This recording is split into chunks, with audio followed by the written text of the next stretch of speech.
கும்பராசியில் பிறந்த நண்பர்களுடைய வாழ்க்கையிலையும் வாழ்வாதாரத்திலையும் குரு பகவான் பயிற்சி ஆகக்கூடிய காலகட்டத்தில் கும்பராசி நண்பர்களுக்கு இந்த பிரபஞ்சம் எந்த மாதிரியான மாற்றங்களை தரப்போகுதுன்றதை பற்றி தானுங்க ஆதாரபூர்வமாக முழுமையாக இந்த பதிவில் நம்ம பார்க்க போகிறோம்.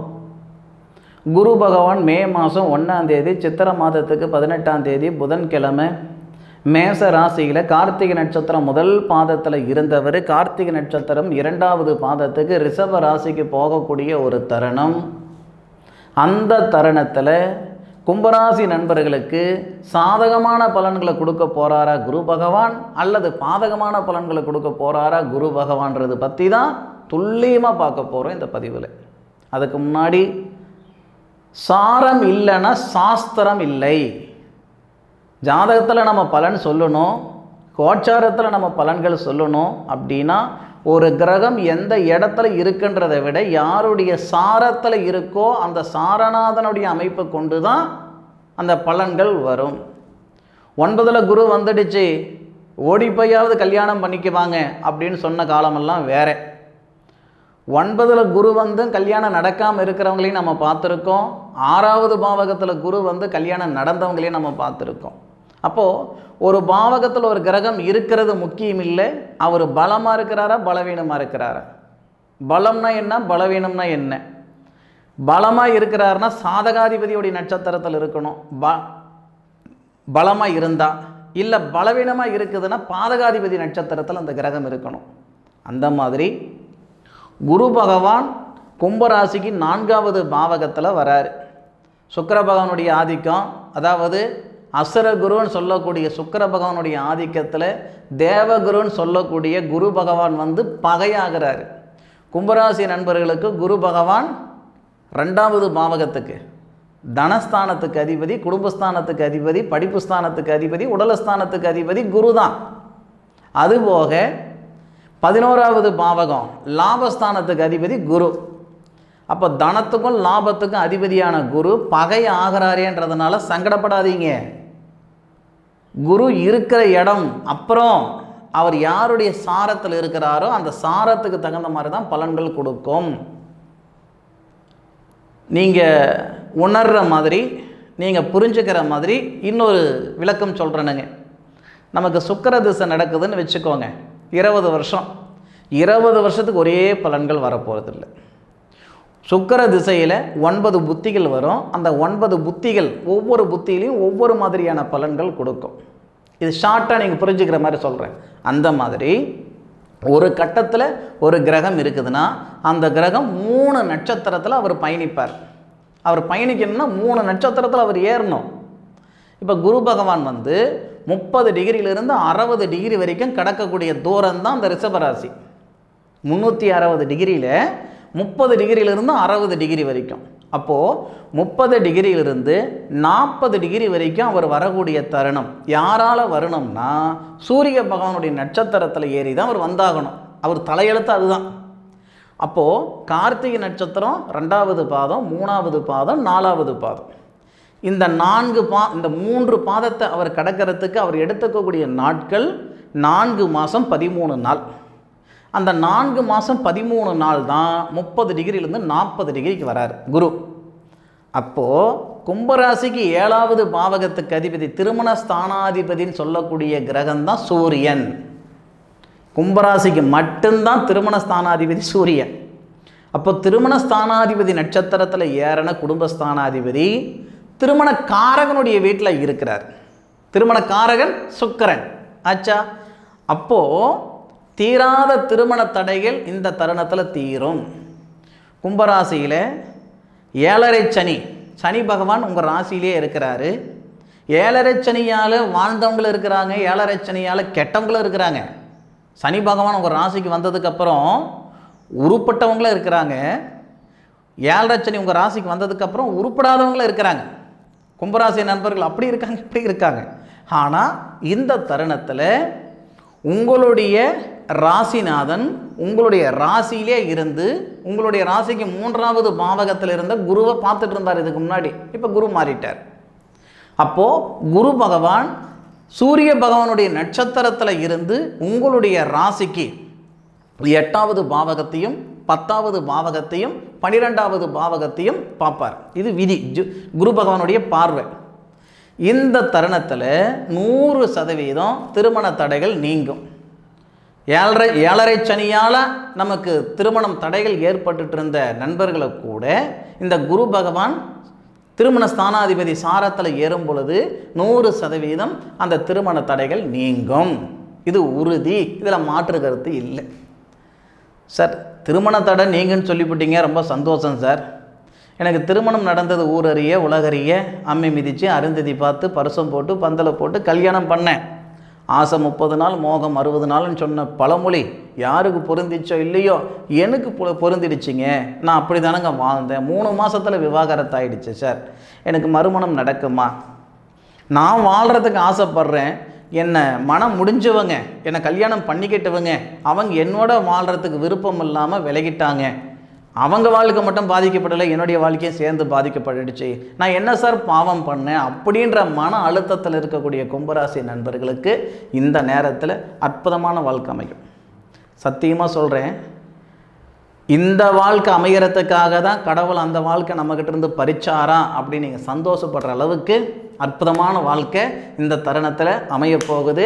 மே மாதம் 1லிருந்து செப்டம்பர் 13 மாதத்துக்குள்ளார, செப்டம்பர் 13 தேதிக்குள்ளார இது நடக்கும், நடந்தே தீரும். அதுபோக ஏதோ ஒரு கருத்து வேறுபாடால் பிரிஞ்சு போன தம்பதிகள் ஒன்று சேருவீங்க.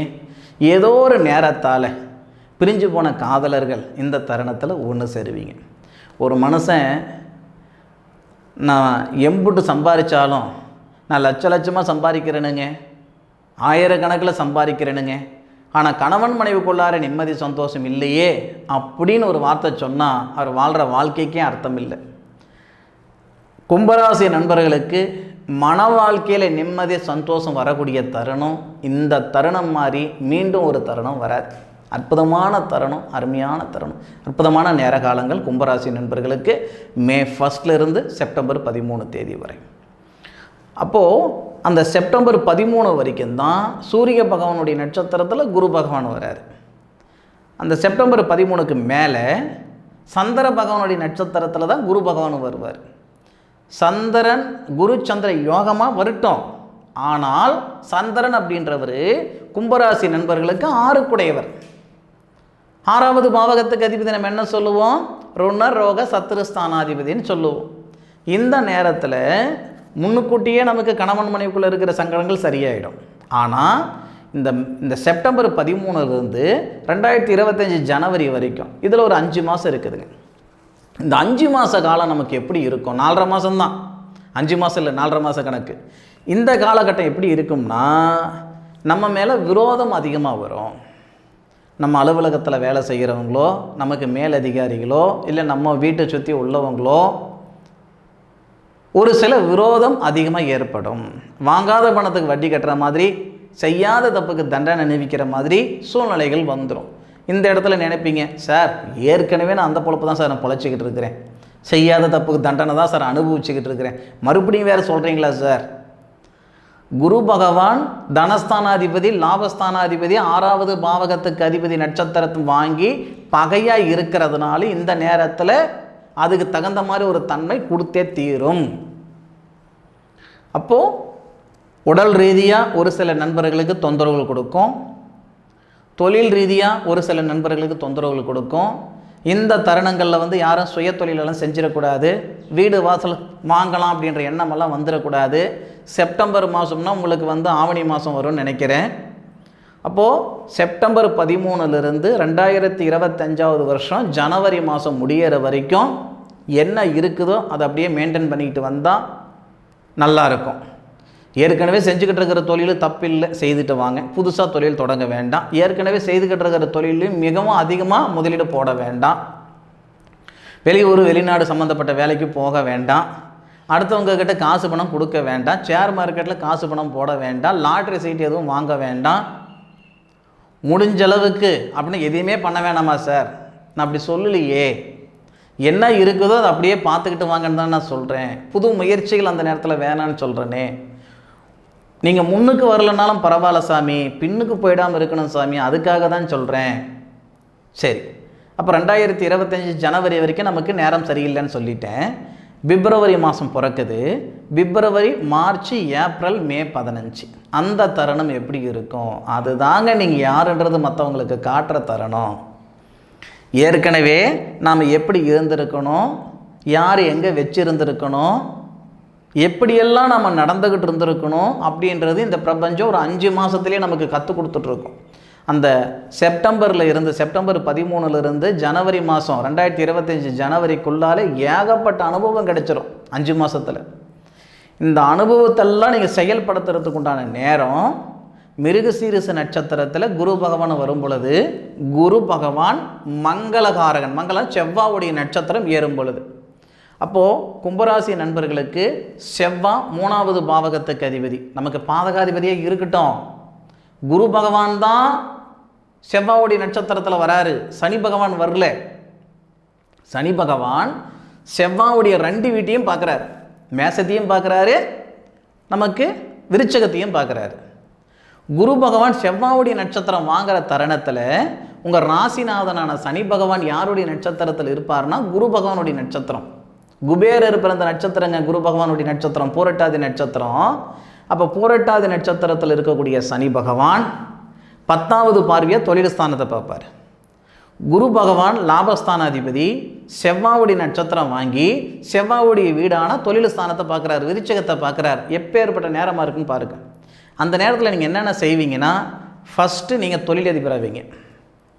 10 பேருக்கு வேலை கொடுத்தாலும் தொழிலதிபர் தான், 1000 பேருக்கு வேலை கொடுத்தாலும் தொழிலதிபர் தான். சொந்த வேலை செய்வீங்க சார், சூப்பர். அடுத்தது வீடு வாசல் சொந்தமாக வாங்கணுன்ற ஆசை இருக்குது தானே செய்யுது, அப்போ சொந்தமாக வீடு வாசல் வாங்குவீங்க. அன்னைக்கு உங்களுடைய வாழ்க்கை உயரும், வாழ்வாதாரம் உயரும், அடுத்த கட்டத்துக்கு வருவீங்க, அருமையான வாழ்க்கை வாழுவீங்க. கழுத்து பிடிக்கிற அளவுக்கு உங்களுக்கு கடன் பிரச்சனை இருந்தாலும் அந்த கடன் பிரச்சனை நீங்கி நிம்மதியான வாழ்க்கை வாழலைன்னா என் சட்டையை பிடிச்சி கேளுங்க, இது நடக்கும், நடந்தே தீரும்.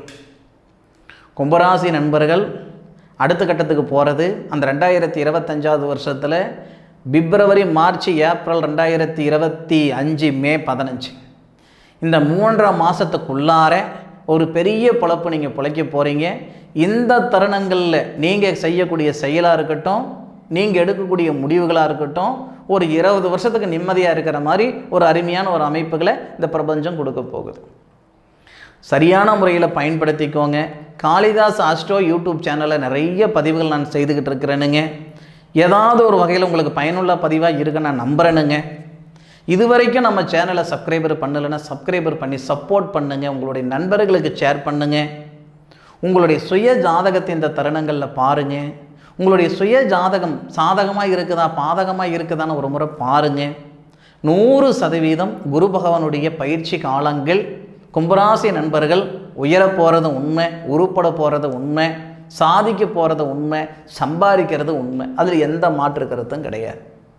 சரி நண்பர்களே, என்னுடைய காணொலியை முழுமையாக பார்த்தமைக்கு மனசிலிருந்து மனமார்ந்த நன்றிகளை சொல்லிக்கிறேனுங்க. மீண்டும் அடுத்த ஒரு அற்புதமான தருணத்தில் உங்கள் அனைவரையும் சந்திக்கும் வரை உங்களிடமிருந்து விடைபெறுவது உங்கள் வீட்டு ஜோதிட நண்பனான மா காளிதாஸ் மணிகண்டன். திருச்சிற்றம்பலம். வாழ்க வையகம், வாழ்க வளமுடன்.